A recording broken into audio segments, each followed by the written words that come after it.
Rain pounded the deck. It ran over the wooden planks as the ship swayed in the waves. Captain Locke was cooled by the abrupt storm. They had nothing to quench the heat of the boiling sea they sailed through. The sea serpent's attack hadn't been deterred by a little rain. No, the brute probably didn't even know deep beneath the water. A wind was blowing. The Sapphire Swan was in motion. The captain roared orders and his men swung through the riggings like monkeys as they set their course. Lightning flashed in the distance. A wave rose up before them. Captain Locke gripped the helm to secure himself. As they came crashing down on the other side, lightning flashed. 1, 2, 3, 4, 5. Thunder sounded. It was still some distance away. Another flash. 1, 2, 3. More thunder. Closer. The water beside them erupted as the sea serpent burst from the water. Flames flicked about in its mouth. Lightning flashed behind it, and the captain didn't count. No, he was too surprised. Everyone was. And no one noticed what was moving in the clouds above the serpent. The ship swerved as flames leapt from the serpent's mouth. Lightning flashed again. 1, 2. Thunder broke out over the sound of the serpent's hiss. It turned towards the ship, and ready to dive again. Neither it nor the sailors saw what was above. They were too engrossed in the matter of their own lives to look overhead at what was coming in the cloudy sky. It was big. Much bigger than the Sapphire Swan, or the sea serpent. It was bright yellow with wings like knives. When it flapped those great wings, it sounded like thunder. Lightning crackled over the large eagle. Only when it flapped its wings above the serpent and the ship did anyone dare look up. Every eye went wide as they looked into the lightning-filled eyes of the creature of legend. Welcome back to Mythical Phylogeny. I'm your guide, Jason. I'm sure everyone has heard of the legendary Thunderbird, easily the most well-known of all Native American myths. What do you truly know of this imposing beast? Let's take a look at how such a creature would live.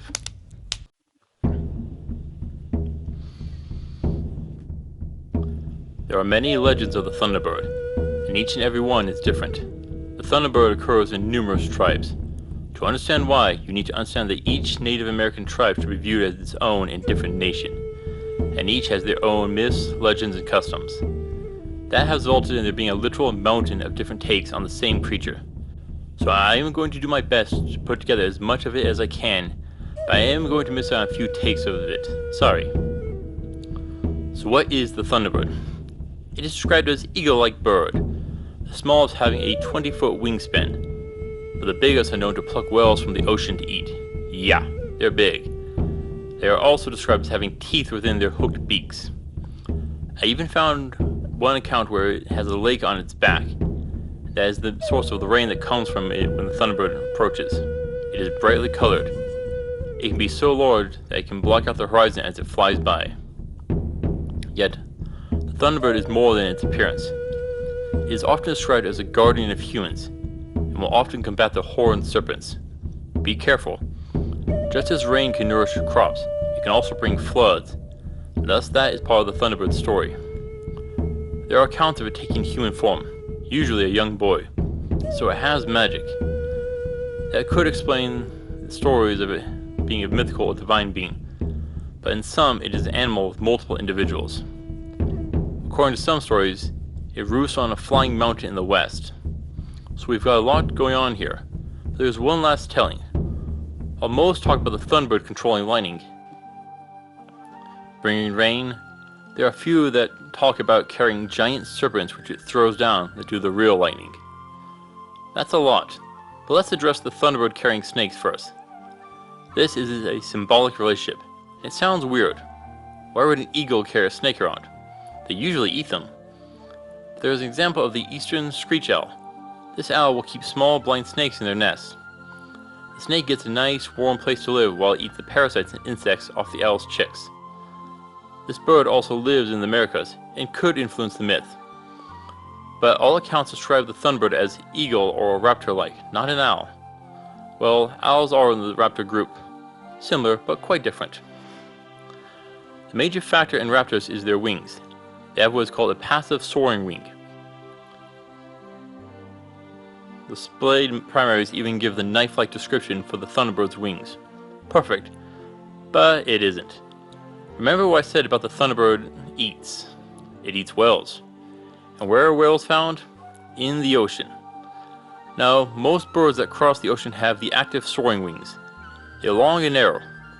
This lets them fly while relying on the smallest amount of energy, which is important when crossing long distances, such as when you're hunting whales. Have you ever gone whale watching? They migrate, remaining deep underwater. Both can make it difficult to get a reliable meal. Now, most birds can see fish underwater, so the Thunderbird shouldn't have too much trouble seeing the whales in the water. But a whale can stay underwater for a while, as we talked about in the island turtle. If the whale stays too deep, the Thunderbird isn't going to be able to go after it. That would mean it needs to stay airborne for a time. The active soaring wings can do this for days with ease. Albatross can even sleep while soaring, but not with the passive soaring wings of eagles.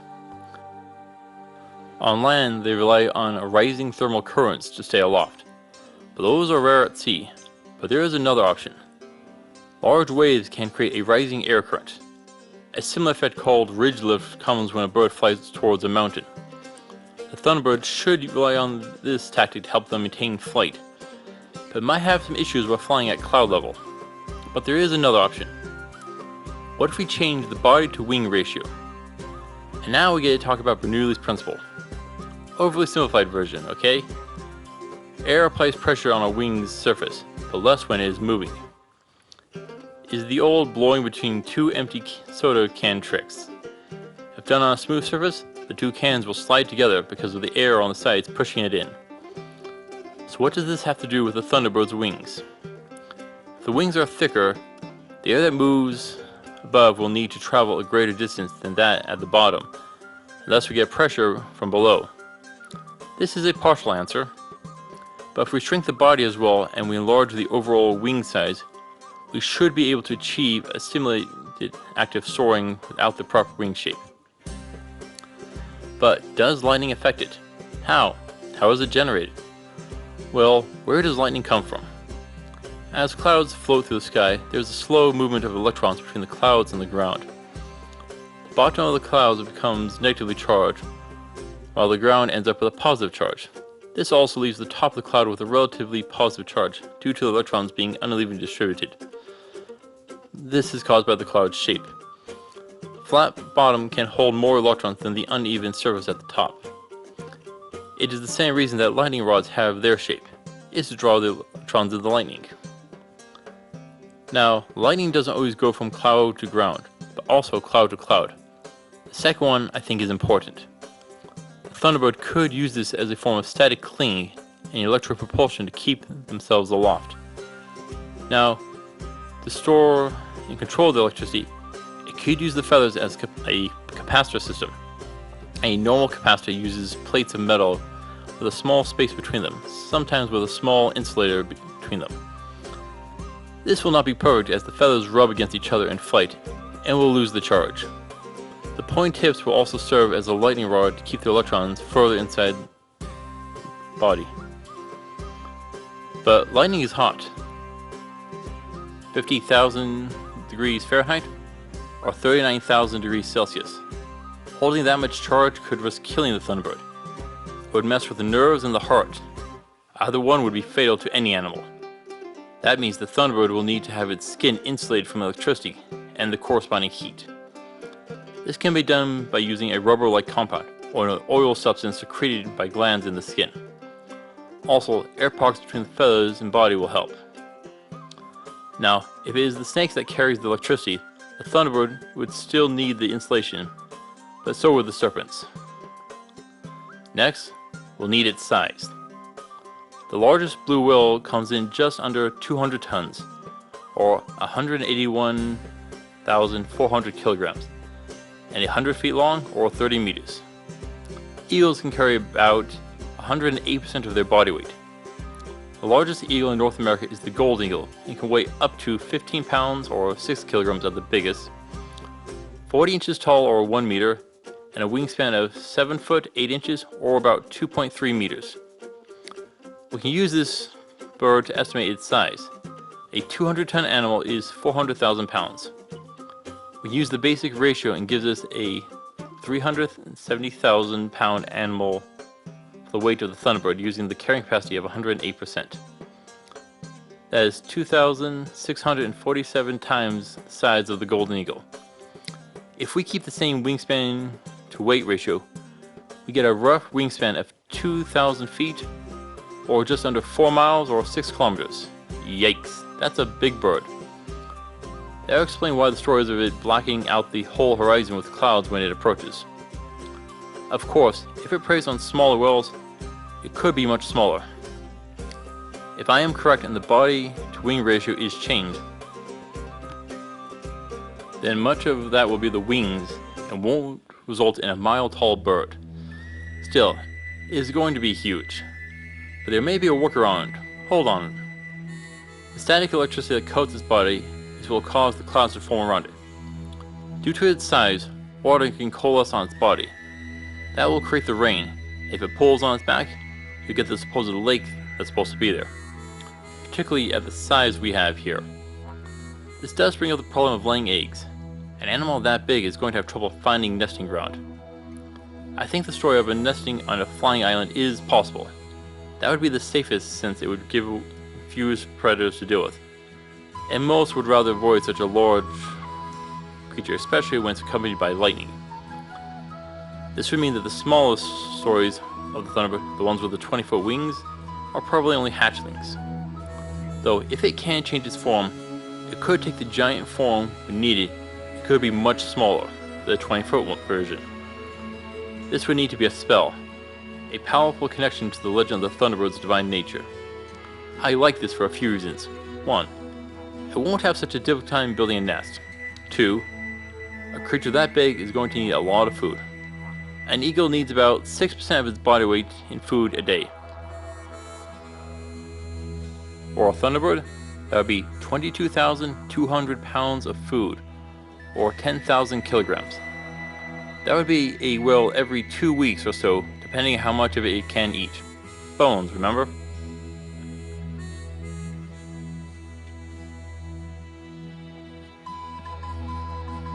So, how do you face the Thunderbird? First off, it is usually seen as a protector, which means unless you are a morally questionable person, it won't usually come after you. It won't bother you without reason, so avoid the nest. It'll soar above you, dump the rain, and leave. So what happens if you're on its bad side? First off, you'll need to insulate yourself from the lightning. Best option is to get underground. That is your safest hiding spot. Though be careful of flooding. That will also shield you from its talons and beak. Either could be devastating. Its body is well insulated against lighting and the connecting fire. Ice will be of little use with such thick plumage. But if you are trying to throw a rock, you might get a lucky hit.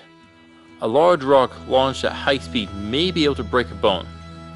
But the Thunderbird is usually at cloud height, which is about 10,000 feet to 60,000 feet, or 3 kilometers to 18 kilometers. That won't be easy. Honestly, your best bet here is to rely on modern weapons.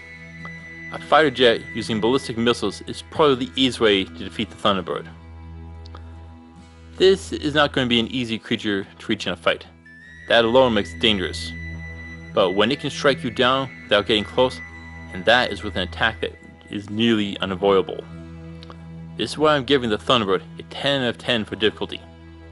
Honestly, this is another creature which is best just to avoid a fight. It is best to describe the Thunderbird's wrath as a natural disaster.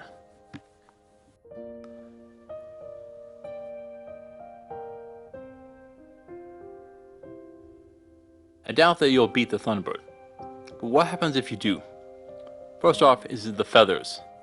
Besides using them for decoration, when added to clothes or armor, it'll boost its magical resistance. But when used in potions, it'll strengthen your spells and other protection. The oil from skin can achieve the same effect. Its bones are too soft to be used for much more than potion ingredients or decorations. The flesh can be cooked and served, but a little different than chicken, and not worth the hunt. But there will be a lot of meat coming from this bird. If you are lucky and can get the eggshells, you can use them in rejuvenation potions. Now, seeing a Thunderbird is often seen as a sign of greatness to come.